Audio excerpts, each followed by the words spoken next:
Hey, what's up, everyone? I've been under the weather for the last day or so, and I apologize.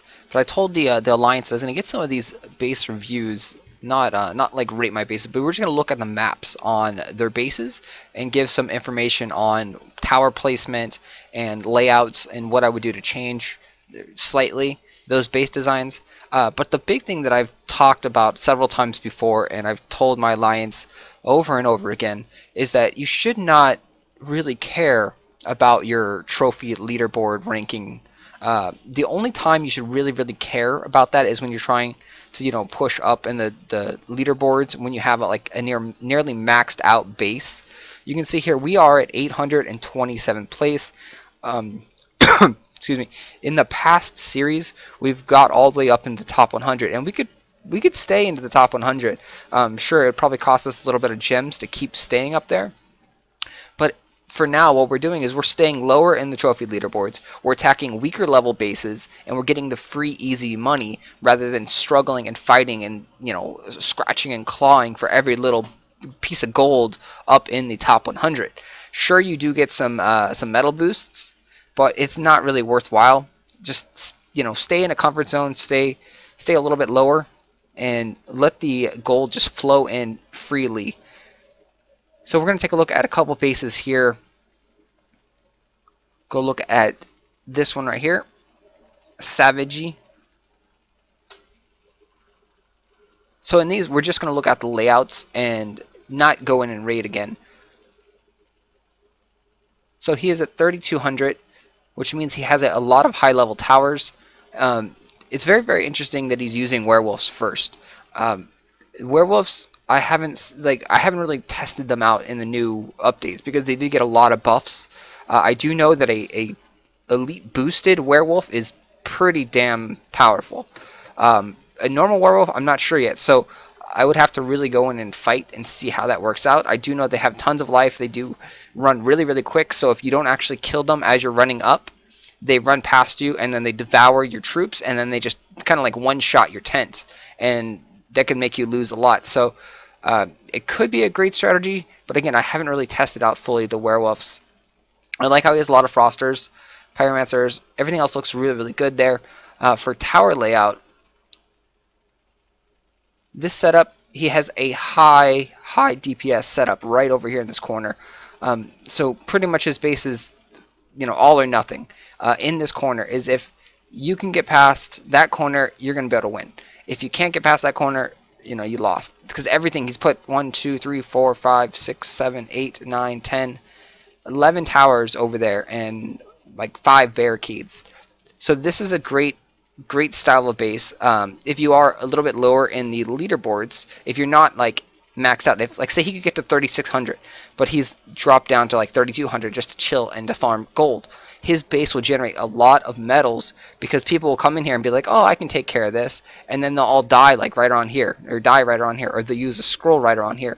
So this base setup is somewhat of a trap base when you are lower in the trophy leaderboards. When you are higher up in the leaderboards, a base that is all condensed like this doesn't work out too well, because a couple spells, you can use a Sonic Blast and a Blade Storm, and you can hit like 5 or 6 towers, and that does a massive amount of damage. And as long as the hero has enough life to sustain all that DPS that your towers and your waves are doing, they're going to live, and they're going to destroy all your towers in about 30 seconds. So higher up, this style of base, like a clump trap base, doesn't work out too well. You'll notice that if you look at like the top 10 players, they have towers more scattered out. But again, this works out extremely well if you are not near like the top of your trophies. So again, if his max trophies that he's ever been at was like 3600 or 3500, this would be a pretty good base because he's a little bit lower and he's just kind of farming gold.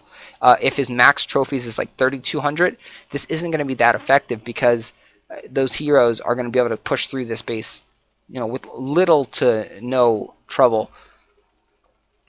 This tower over here, I think if you move it right here, that it will be able to hit this corner right here. So I would probably try moving this tower, this one right here in the far corner, and moving it right there. And I believe it will be able to hit that target right there. So again, that would be something you need to test. The choke point right there is nice. He has a nice choke point right there, so is our blasters.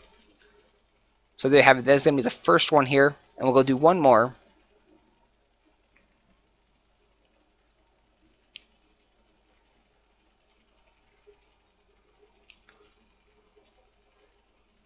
So again, we have a 3,000 trophy base here, 3,7,500.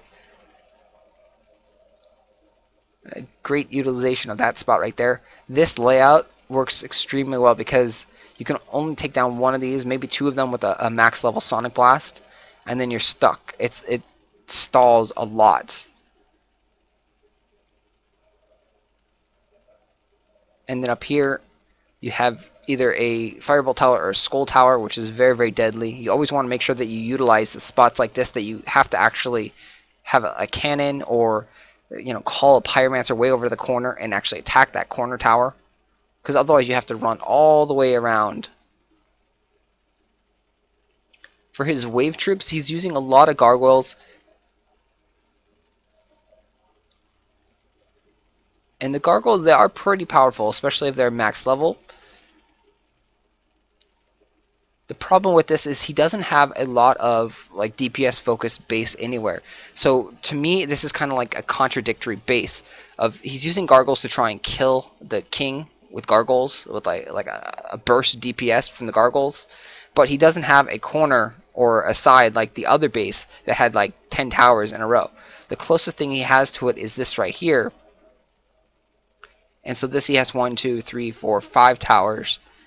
And so that is going to be a decent amount of DPS.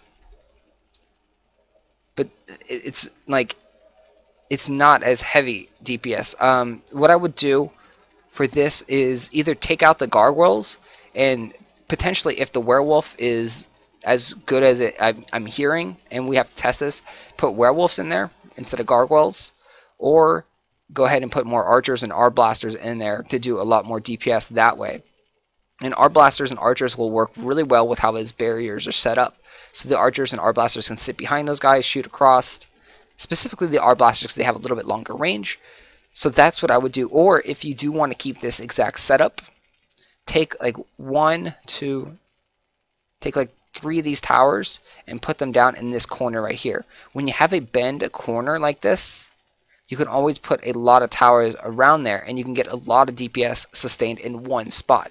So having 1 tower, 2 tower, 3 tower, 4 tower, 5 tower right there, all those towers are going to hit the hero in this little corner. Whereas over here you have 5 towers, but this tower cannot hit the hero way up here. This tower probably can't hit the hero way up here as well. So the only tower that when you come around the corner is maybe these 2 and possibly this 3rd one right here. So it's really not a heavy DPS focus. Like I said, this one is more of like a stalling base. And so either putting more monsters to stall the opponents and prevent them from getting 100% on your base, or trying a corner spot with your towers down there and heavy DPS focus in that spot. So those are 2 suggestions that I would give for this base. And then of course obviously just always leveling up your towers is critical. The most important thing is that you never really, like I said, never really worry about the trophies, because once you level up your towers, say if all your snake towers are level 6, once you get them all up to level 7 or level 8, you're going to be winning a lot more trophies. Your defense is going to get a lot stronger. Just 1 or 2 levels on your towers, that makes a huge difference. And then same thing, the waves aren't as important once you get up to like 24, 26 wave points and morale points, but the tower levels, you want to make sure that you're starting to upgrade the towers to level 7, level 8, and constantly keep upgrading. You may not notice it, but that 1 extra level gains so much life and gains so much additional damage, and that could definitely turn the tides in the battle and get a kill versus the hero surviving. So we will be back with some more of these kind of like critiques, looking at some of the bases tomorrow. Hopefully I feel a lot better, so I'll be able to do a whole bunch more and take a real quick look at all our alliance bases here.